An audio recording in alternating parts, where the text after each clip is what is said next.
Welcome to the Rim Break Rodeo. We hope this video helps. You begin by locking the contract so both sides speak the same language.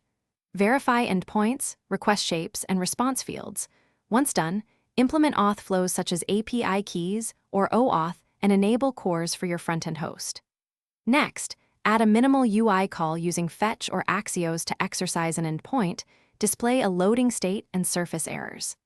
This gets real data flowing immediately and exposes mismatches early, so you iterate on schemas rather than guessing later. Once you have data moving, map UI state to backend models and normalize nested objects to avoid redundant updates.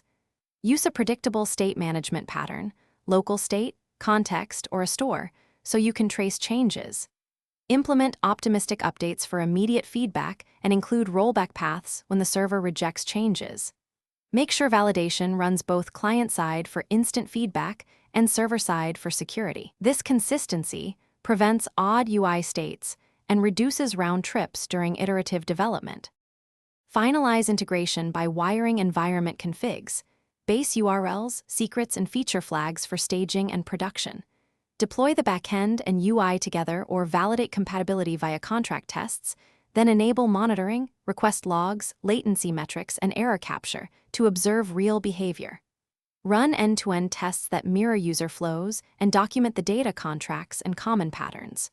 Troubleshooting tip: if responses differ, replay requests from logs against a local mock to isolate whether the mismatch originates in the UI or the backend. Thanks for watching. Consider subscribing if we helped you.